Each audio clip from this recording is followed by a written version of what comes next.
E nós estamos de volta aqui com o Agro Sertão Podcast, um oferecimento do Sebrae do Rio Grande do Norte. Estamos aqui trazendo para você o que está acontecendo na FENACAM, Feira Nacional do Camarão, que acontece aqui em Natal, Rio Grande do Norte.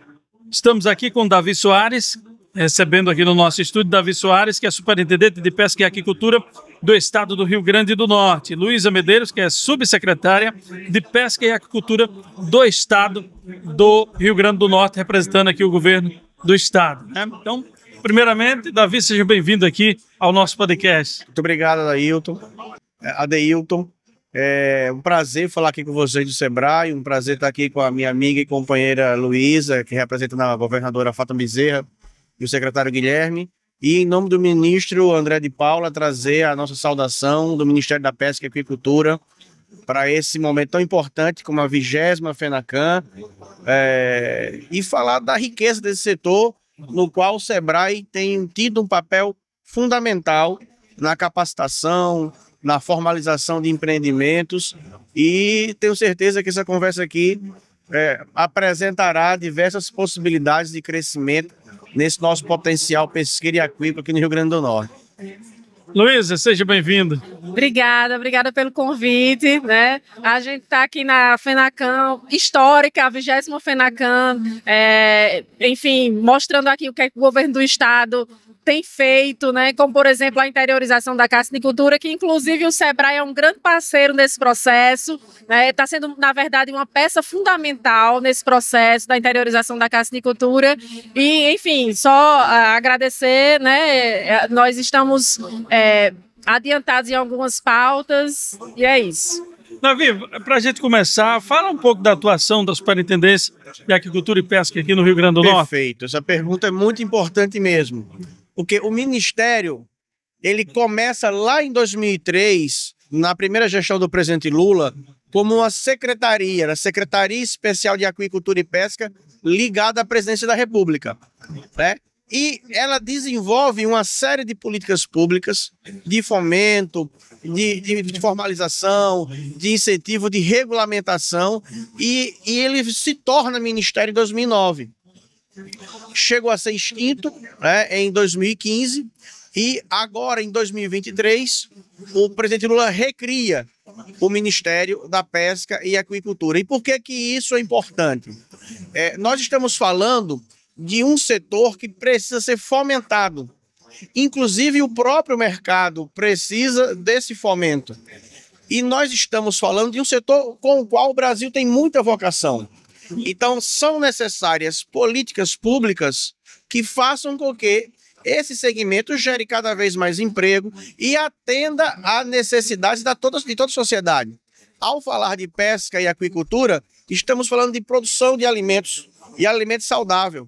Estamos falando também de uma necessária preservação ambiental, porque essa atividade ela não é adversária do meio ambiente. Pelo contrário, ela é uma aliada estratégica. Só para dar um exemplo, Adeilton, se nós pensarmos no nosso semiárido, nós podemos ter na aquicultura uma estratégia de convivência, porque o uso de água é de baixo impacto e você tem ali uma produção de proteína animal de um grande apelo mercadológico. Ou seja, é necessário isso, porque o Brasil ainda não consome a quantidade de pescado per capita recomendado pelo OMS.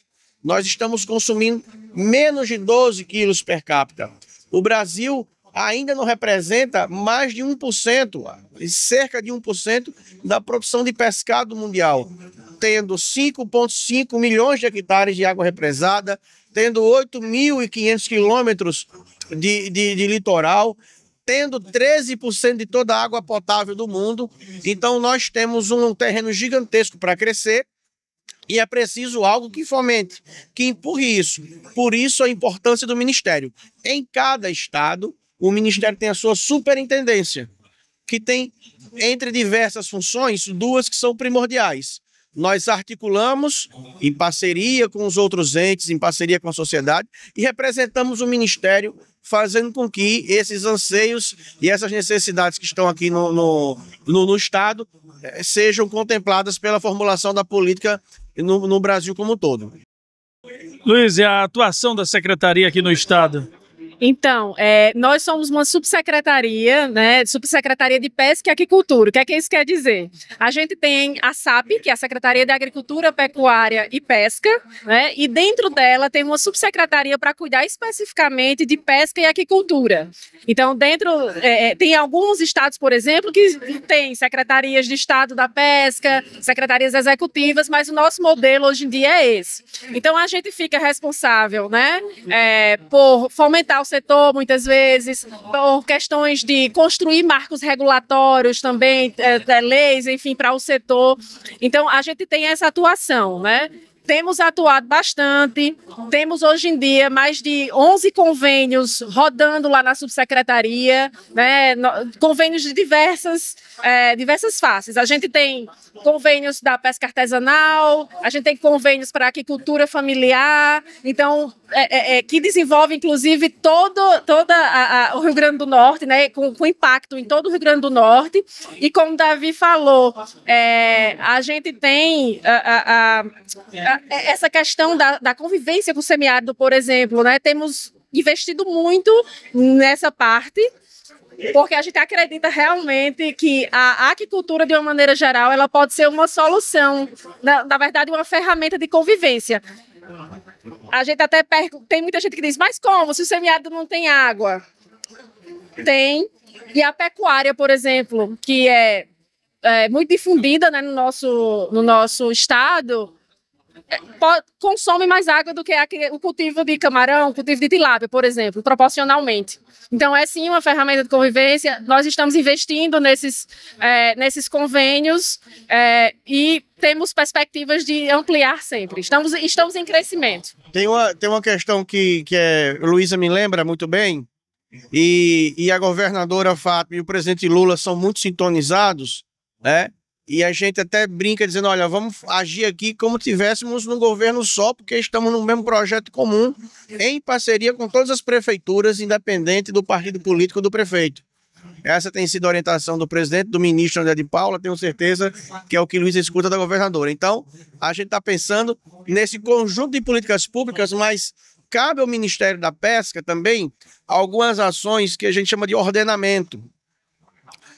Nós não somos o Detran do mar, mas somos nós que vamos dizer que aquela embarcação está apta a pescar, né? Que faz o registro de aquicultor. Enquanto o governo do estado está na articulação das políticas públicas, nós também exercemos um papel de ordenamento do setor. Então, é uma questão que o pescador sente na ponta. E por que eu estou dizendo isso? Há uma questão que eu preciso ressaltar. Quando o presidente Lula tomou posse, nós tínhamos no Rio Grande do Norte cerca de 4.500 pedidos de análise de pesca artesanal, chamado RGP, a carteira do pescador, que é aquilo quem vai dizer se o pescador é pescador ou não. E em sendo o pescador, a pescadora terá direito a um seguro-defeso, terá direito a um juro subsidiado, terá direito a uma aposentadoria em regime especial. Em nível de Brasil eram 330 mil, que há 8 anos não eram analisados. Então, aqui nós conseguimos vencer isso em 8 meses. 8 anos sem análise, em 8 meses nós conseguimos trazer para a cidadania aqueles pescadores que estavam com o seu direito, enfim, prejudicado por conta dessa falta de formalização. Também é algo que nós, enquanto Ministério, fazemos aqui na ponta. Maravilha. Luiz, você falou com relação um comparativo com a pecuária, né? Mas nós sabemos que se atrelar, se fazer um consórcio, né? Unindo a produção de peixes com essa interiorização e usando essa água, reuso da água para alimentação, para regar as capineiras, isso vai ser um bom aliado da pecuária no Seridó. Isso, fantástico. E a gente, não só no Seridó, mas também lá em Apodi, na Tromba do Elefante, né? A gente tem que interiorizar, né, essa questão do cultivo, seja piscicultura, seja camarão. Mas do camarão, a gente tem, eu acho importante dizer, a gente tem um projeto de lei, né, que já está pronto, tá no gabinete da governadora Fátima, que ela vai mandar para a Assembleia para desburocratizar o setor para empreendimentos de até 5 hectares de carcinicultura. E aí, o que é essa questão da desburocratização? A gente vai ter, por exemplo, licença ambiental gratuita. a gente vai ter a outorga d'água gratuita. O monitoramento da qualidade da água vai ser público, ou seja, o Estado que vai fazer dentro dos programas que ele já tem. Então, isso vai fazer com que se crie um arcabouço muito ideal para que o produtor possa investir nisso, né? E novos produtores, que a gente pensa em trazer novos produtores para isso. Então, inclusive, esse é o texto da lei, de forma geral, né? Que é uma lei que a governadora Fátima ela vai mandar até o final do mês e já, enfim, é uma lei que está sendo esperada, né? Pelo setor produtivo, enfim. E sendo aprovada na Assembleia, ela sanciona, e ela sancionando, a gente vai começar. Aí o SEBRAE já está fazendo diagnósticos nos interiores, nos municípios. O SEBRAE já está diagnosticando a potencialidade de vários municípios e já viu que vai dar certo. E a gente tem, inclusive, um convênio que é do Ministério, mas eu vou falar, porque a gente acaba que governo do Estado, governo federal, por essa sintonia mesmo. A gente trabalha de forma muito junta, mas tem um convênio do Ministério da Pesca com o Senar também para assistência técnica. Então, pode anunciar? Pode Podemos anunciar. falar? Então, olha só, isso aqui, em primeira mão aqui para vocês. Como Luísa falou, primeiro, fazer aqui um rápido preâmbulo. O que Luísa disse não é desvalorizando outras cadeias produtivas que são fundamentais para o nosso estado, mas é para chamar a atenção dos benefícios da aquicultura. No Rio Grande do Norte, nós temos uma excelente pesca industrial, mas excelente mesmo. A pesca industrial no Rio Grande do Norte coloca atum nobre e com frescor no mercado dos Estados Unidos, né? E brevemente vamos expandir para outros mercados, sem anunciar ainda. Então, é uma pesca industrial pujante de alto valor agregado, né? Cifrado, apta a exportar. Nós temos uma pesca artesanal muito robusta, tanto em águas interiores como em águas oceânicas. Mas no caso da aquicultura, qual é o pulo do gato, vamos assim dizer? Enquanto você tem em cada quilo de carne bovina a utilização de 32 quilos de ração, de 15 mil litros de água, nós temos em 1 quilo de peixe o uso de 1,5 kg de ração com 400 litros de água. Então, você consegue, com tecnologias sociais, como de recirculação, uso de tanques-redes, tanques escavados, com níveis de conservação de água, você consegue avançar bastante na produção de proteína animal. No caso do camarão, e é bom dizer, nós somos o berço da carcinicultura no Brasil. O cultivo de camarão nasce no Rio Grande do Norte. Nós temos agora uma possibilidade gigantesca, que é utilizar essas áreas longe de águas estuarinas, longe de patógenos. E aí, o que é necessário para isso? Nós precisamos de um bom projeto, não é isso? De uma outorga, de uma licença, e a dominialidade, para que eu tenha acesso a financiamento. Sem isso, nós não vamos acessar o FNE. Então, o trabalho que Luísa está fazendo, junto com o Guilherme Saldanha, é de limpar esse meio campo aqui para aumentar a formalização. E aí entra o SEBRAE. O SEBRAE é fundamental nessa etapa inicial de chamar o pequeno produtor e dizer, olha, você precisa se formalizar e se capacitar para isso. Inclusive, é importante dizer que aqui no Rio Grande do Norte a gente tem uma porcentagem altíssima de empreendimentos de carcinicultura formalizados. Por exemplo, com licença ambiental, a gente tem mais de 90%, enquanto em outros estados não chega a 30%. Preste atenção para esse dado. Isso é importante porque o mercado é exigente. A gente precisa. Mais de 90% da produção de camarão no Rio Grande do Norte é licenciada.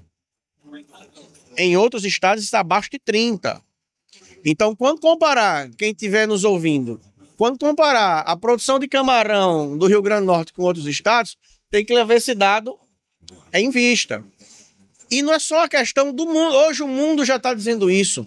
Ninguém vai entregar produção de alimento para o mundo sem se preocupar com a agenda ambiental. Esqueçam. Não é possível mais.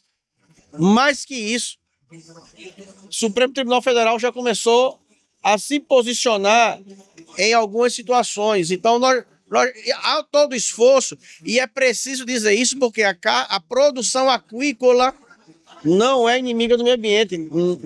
Pelo contrário, para que haja produção pesqueira, para que eu tenha produção pesqueira sustentável, eu não posso retirar da natureza tudo.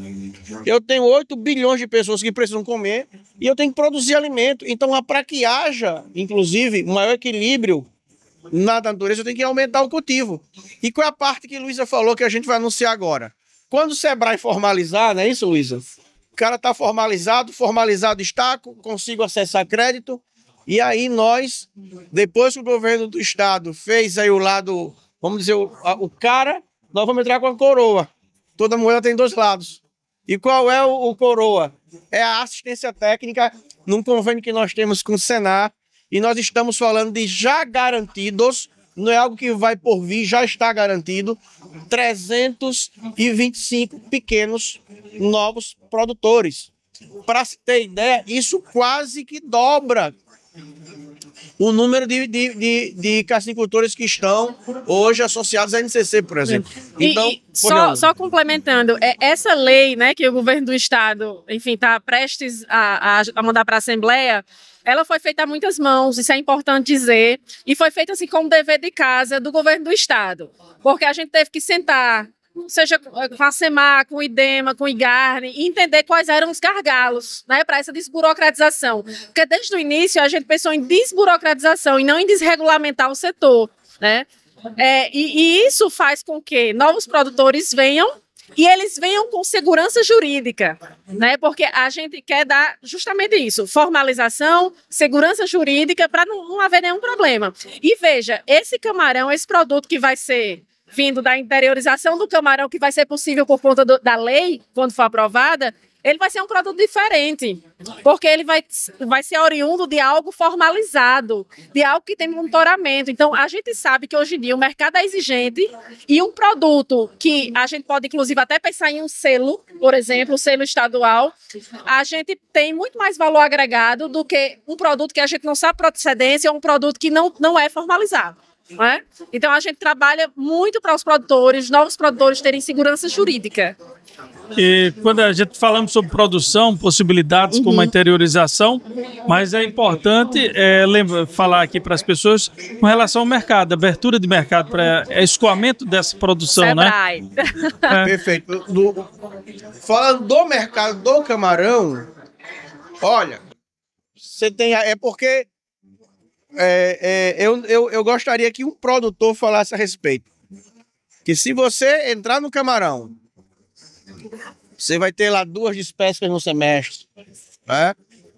Você tem um rendimento de mais de 30%, a depender de algumas condições. Tem uma continha básica que é importante dizer para quem está ouvindo a gente. Em 1 hectare, de meio a 1 hectare, na primeira despesca você consegue, de faturamento, em torno de 30 mil. E agora, isso, por que é uma atividade importante? Porque você exige uma mão de obra qualificada, você tem que ter um trato adequado da água. O principal da aquicultura, gente, é a água. Então eu tenho que ter um profissional que saiba fazer essa análise. Eu tenho que ter uma pós-larva adequada, com qualidade. Então eu estou falando de uma mão de obra que vem altamente especializada da universidade, engenharia de aquicultura, por exemplo, de estrutura laboratorial, a compra de ração, outros tipos de mão de obra que estão ali na logística de conservação desse empreendimento. E hoje o Brasil, inclusive é um dado que o Cristiano Maia trouxe ontem na abertura da FENACAN. Ele foi muito sábio, porque ele comparou o Brasil com o México. Realidades econômicas semelhantes. E o México consome 2 vezes mais camarão que o Brasil. Então, se a gente sair de 1 quilo de camarão per capita para 2, que é a realidade mexicana, nós já vamos ter que... Nós não vamos dar conta. Nós temos que produzir muito camarão. Se a gente falar da exportação, então isso nem se fala. Imagina quando a gente recuperar alguns mercados que nós já tivemos no passado. Imagina você dialogar com a China. E aí, gente, temos que falar em português castiço, porque infelizmente nós estamos numa época em que o óbvio precisa ser dito. Para falar de mercado internacional, para falar de exportação, o Brasil não pode ser um pária. O Brasil não pode ser um país que não respeite e que não é respeitado.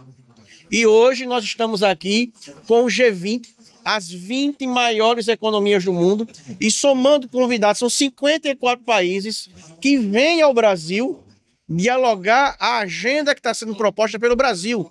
E uma das nossas agendas é combate à fome. E nós estamos falando de produção de alimento. Você imagina o que é dialogar com a China, que é ao mesmo tempo, Luiz, ao mesmo tempo, maior produtora e maior consumidora de pescado. Você imagina que potencialidade. Então, aqui é preciso ser esse país que pensa no futuro, esse país que olha para seu próprio povo gerando emprego, porque o que vai gerar emprego é a iniciativa privada, esse empreendimento. Então, nós estamos diante de uma possibilidade histórica formidável, com dois governos que estão falando a mesma língua. Perfeito. Né, pensando na segurança jurídica, licença ambiental gratuita e rápida, Isso. com portal de financiamento público, Financiamento porque público. é subsidiado, Perfeito. é o FNE. E outra coisa que a gente tem que pontuar é que, obviamente, que isso não está escrito na lei, mas a gente lá na SAP, a gente já está organizando a parceria com as prefeituras, que elas vão ser muito importantes como agentes mobilizadoras, elas vão ser importantes como, de contrapartida, por exemplo, escavar o viveiro, não é? E o que é que aconteceu? O Sebrae, mais uma vez, nesse diagnóstico que ele fez, já mapeou alguns municípios, como eu falei, e nesse mapeamento a gente já trouxe esses prefeitos para conversar. Mais de 100 municípios já. Oi? Mais de 100 Mais já. de 100 municípios, mas no primeiro momento foram em torno de 20, alguma coisa. Então, nosso secretário Guilherme Saldanha, eu, Davi também, a gente estava lá, conversamos com os prefeitos que ficaram encantados, que vão assinar o protocolo de intenção, de cooperação, de parceria conosco, e aí eles vão ser fundamentais para que a gente possa dar um salto, né? E tem prefeituras, secretários de agricultura, prefeitos que estão super empolgados. Então, eu acho que esse projeto de lei, essa lei, ela vem só para agregar. Eu costumo dizer que a gente tem que interiorizar mesmo, porque a gente tem que dobrar a nossa produção, porque nós somos potiguares, comedores de camarão, não é o significado, e a gente tem que interiorizar, porque tem estados interiorizaram e mostraram que dá muito certo, não é? A gente precisa levar, por exemplo, o camarão para merenda escolar. Isso não é nenhum absurdo. Em outros estados já tem, né? É uma proteína de valor, né? Enfim, altíssimo. E a gente tem que fazer isso. Então, aqui ao lado a gente tem estados, né, que já estão implementando isso, está dando muito certo. E por que não aqui? Por que não? Nós fomos o maior produtor de camarão, né? E quando a gente vai buscar em outro estado, como o estado vizinho do Ceará, por que ultrapassou o Rio Grande do Norte? Porque levou a interiorização da cassinicultura. Trazer um dado sobre isso, porque a gente eu e Luiz, a gente está estudando isso há mais de um ano, assim, de maneira cotidiana, e temos que valorizar a nossa inteligência local. Aproveito aqui e mando um abraço para o professor Rogério Tagra, lá da UFESA. Existe um estudo chamado Rotas do Camarão. Nós estamos falando de uma área que cerca de 3.500 quilômetros quadrados, que pega essa região do Piranhas Açu, que é uma área semelhante à área que o Ceará interiorizou ali no Vale do Jaguaribe, em tamanho territorial, em características... Geomorfologia. É muito, muito parecido. Então você imagina, nós temos ali água, nós temos uma unidade de beneficiamento em Jucurutu. Perfeito. Pronta e com selo do IDIARNE. Selo do IDIARNE. As unidades de beneficiamento, elas são peças-chave nessa questão da distribuição, nessa questão de colocar nas escolas e em outros setores. Peças-chave. E unidades de beneficiamento com selo, né? Exato, gente, porque pescado... porque a gente tem pouco tempo, porque esse assunto é tanta coisa para a gente falar, né? Olha, produção, você que vai entrar na aquicultura, produzir é pensar na comercialização. Na pesca também, mas isso na aquicultura, mais ainda, você tem que planilhar contrata alguém para fazer assistência técnica, procura lá o Sebrae, procura os consultores do Sebrae. Porque na aquicultura, você tem que pensar quanto você vai gastar da compra do alevino ou da pós-larva até a despesca. Quanto você vai gastar com energia, quanto você vai gastar com ração. Não faz de qualquer jeito para depois ver se dá certo. Faz da maneira certa, formaliza isso e vai ser fácil a partir de agora. A gente sabe que tem muita coisa que pode ser facilitada. E no caso da aquicultura, se você tem esse pescado beneficiado, aí você vai ter mais acesso ao mercado. O governo do estado já tem leis de compras governamentais, são duas, uma para alimentação escolar e outras para as compras no todo, mas o principal não foca nem nas compras públicas não. Isso é um suporte importante. A gente tem que ter acesso ao mercado, a gente tem que desenvolver esse potencial. E como é que você enfrenta? Com um bom produto e com preço de qualidade. Porque o Paraná coloca tilápia aqui. Entendeu? O Ceará está produzindo mais camarão do que a gente, então daqui a pouco essa concorrência vai estar batendo na nossa porta. Tem um pessoal lá do Seridó que me relatou que está comendo tilápia que vem da Bahia. Pois é. Então, assim, tem mercado, gente. Tem mercado. Produziu, vai vender. Agora tem que vender da maneira certa, tem que saber para quem vai vender, tem que saber como vai ser essa logística. Não tem nó. Se você não tiver como emitir uma coisa chamada GTA, Guia de Trânsito Animal, esse pescado não vai sair do viveiro para um dado beneficiamento. Não adianta. Você só vai poder conversar sobre financiamento e sobre assistência técnica, compra governamental, se a tua atividade estiver formalizada, e o caminho é esse. E aí eu acho que o Sebrae é fundamental nisso. Bom, eu queria aqui agradecer a presença de vocês aqui, né, no nosso podcast, dizer que foi um momento de muita informação, principalmente com esse desenvolvimento, né? Ter uma FENACAN e não trazer a oportunidade, trazer coisas novas, e aqui está sendo aplicado, está sendo levado ao público que coisa boa vem por aí com a interiorização, né, da cassinicultura. É isso. Estamos esperando ansiosamente para a gente poder começar. Porque, assim, a lei não foi muito fácil fazer, porque é algo muito complexo, apesar do texto da lei ser muito simples, porque ele é muito objetivo, muito direto. Mas agora vem um grande desafio, que é a gente colocar essa lei em prática, a gente poder agregar novos produtores e a gente poder dobrar, triplicar a nossa produção de camarão aqui no estado.